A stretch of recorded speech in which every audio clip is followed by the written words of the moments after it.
it's Froggy, and I'm back again with another episode of Backstage Pass. So I'm just gonna go ahead and start. We took John out to Cafe Diem. I didn't realize you were a glasses guy. I thought I'd avoid my trademark look whilst in public. Do glasses really count as a disguise? It's more about the attitude, but even small adjustments can have large effects.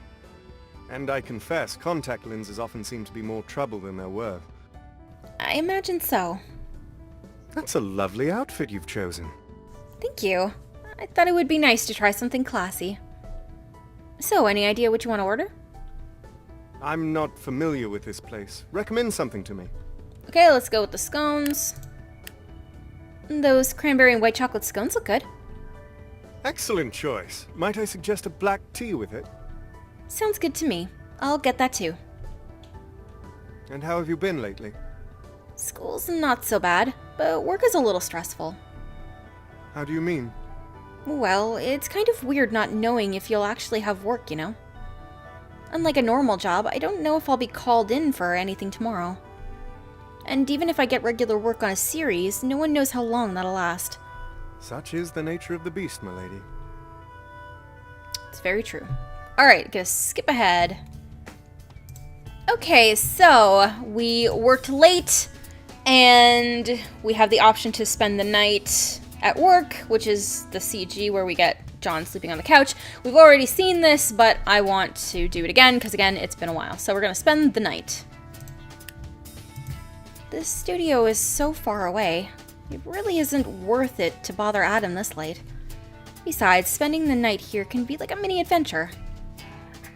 I make my way down the hallway, trying to ignore the overwhelming silence. This will only be a horror movie if I want it to be, but the echoing of my footsteps certainly doesn't improve my mood. A door at the end of the hall bears a simple printed sign, break room. I grab the handle and give it a twist. The door opens with a click and swings in silently. Hello?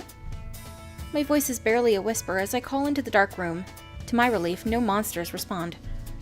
I flick the light switch, and the lights flicker on. Oh! Sprawled across the couch lies John. His feet are kicked up on one of the couch's arms, and his arm hangs lazily over the edge of the couch. His face is hidden by his hat, but I'm pretty sure he's asleep. John? I approach him quietly and kneel beside the couch. His chest rises and falls in an even rhythm. He's not so terrible when he's asleep. In fact, he looks almost normal. I poke him gingerly, but he doesn't respond. Definitely asleep. Now I'm tempted to steal his hat and see what happens. I lean forward and grasp the edge of his hat with my fingertips. Okay, be gentle. A soft snore escapes his lips, and I stifle a giggle. Enjoying the view, little wizard? John? I jerk back and fall on the ground. I thought you were asleep. John lifts his hat enough to peer at me from under the brim. A hint of a smirk plays across his face. Now what on earth gave you that idea? What are you doing here? Same thing as you, I wager. Spending the night. No, I mean, I guess I assumed you'd be going to that big executive meeting with Lloyd. My presence is not required. Director business. So, why didn't you go home? John sighs and stretches his legs. I'm more than a little exhausted. Thus, driving in this condition isn't terribly clever. And what brings you to this humble corner? The buses have stopped running, and I don't want to bother Adam. How considerate. It's hard to tell from his expression whether he's making fun of me or not. Is there a cot or something in here that I can sleep on? His eyes twinkle with mirth, and a grin spreads across his face. You're not that young, are you? What? I jest. There's a Lilo in the closet over there, but you can use the sofa. No need. I'll be fine. With a fluid motion, John leaps to his feet and bows with a flourish. Now then, my lady. What sort of knight is foolish enough to banish a young wizard to the floor? Before I can protest, he strides to the closet and pulls out a folded air mattress. Are you sure about this? He kneels on the floor and attaches the mechanical pump to the mattress.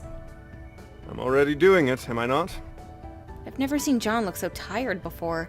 His face looks paler than usual and his eyelids droop wearily. But even in his tired state, He's being polite enough to do this for me. Thank you. He looks at me puzzled. For what? For letting me sleep on the couch. Ah, He nods and his head bobs sleepily under the weight. think nothing of it.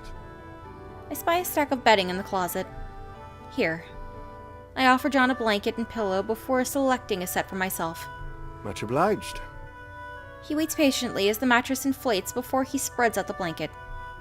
I sit on the edge of the couch and watch as he readies himself for bed. He lies down and turns his head towards me. You plan to keep a vigil over me? Oh, no, I just wanted to make sure you're okay. He smiles wearily. There's no need to worry on my account. Off to bed with you. Yeah.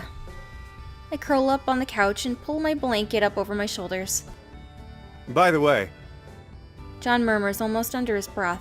good work today. I shut my eyes and smile gratefully. Thanks. You too. By the time I wake up the next morning, John has already left. The mattress, blanket, and pillow have been returned to the closet. A lone slice of toast sits on the counter with a note. It's all I could find. Apologies.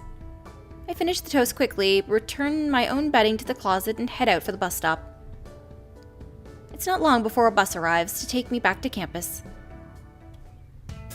Alright, skipping up. Okay, so I took John back out to Cafe Diem. This time we're gonna get spinach and feta salad. Spinach and feta salad? A responsible order. I'm impressed. Don't sound so surprised about it. I just assumed kids these days were interested in junk food. Clearly, you've been speaking with Adam. I jest. It sounds like a good choice. Thanks for today. Always a pleasure. Alright, skipping up. Okay, took him back to Cafe Diem. We're getting another spinach and feta salad. And you remain ever responsible. Don't read too much into it. I just like it because it tastes good. That's as good a reason as any. And how's school treating you? Finals are coming up, so I'm a little stressed. Why is that cause for stress? Because final exams have a huge effect on your grade. It hardly matters, does it? As long as you graduate, the details aren't important.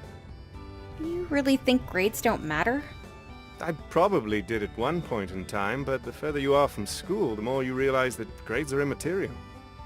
Stressing out over it is a waste of your energy. I can't believe you and Adam actually agree on something. I suspect we have entirely different reasons for arriving at the same conclusion. Yeah, probably. Alright, skipping up. Okay, so we've got a new... Well, not a new cutscene, but like a cutscene that we've seen before. But I'm just gonna go with it, alright? Don't ask. He glances around the room a few times before sitting down. Right, well... I think this is the one where he spills water on us. Wow, John Brandon is flustered. I never thought I'd live to see the day. His usual cool demeanor is gone, and it looks like he's having trouble composing himself. What should I do? Ask if he's okay or get to work? So, we are going to say and get to work. Well, let's get to work then, shall we? I would be much obliged. John looks relieved at the change in topic. I lay the prosthetic scar on his face and carefully glue it down, smoothing the edges out as I go. John holds perfectly still, his face a picture of calm serenity, but if the temperature of his cheeks is any indicator, he's still a little embarrassed. I work in silence, carefully painting and blending the scar until it looks natural. It only takes a few minutes to finish the rest of his makeup. All done. Thank you. He opens his eyes, stands, and heads for the door. He glances over his shoulder. Is something wrong? No, it's just usually you'd tease me or say something really sarcastic right about now. And do you want me to tease you? Not particularly. I just didn't expect you to be in such a rush. John sighs and hangs his head. I apologize. For being in a rush? For running into you and nearly dousing you with water. Oh, right. No worries. You're forgiven already. John looks relieved. Then go work your magic somewhere else, little wizard. I will. I will. All right, I'm going to go ahead and end this episode here for today. Hope you guys enjoyed it. If you want to see more videos from me, then don't forget to like, comment, and subscribe. Thanks for watching.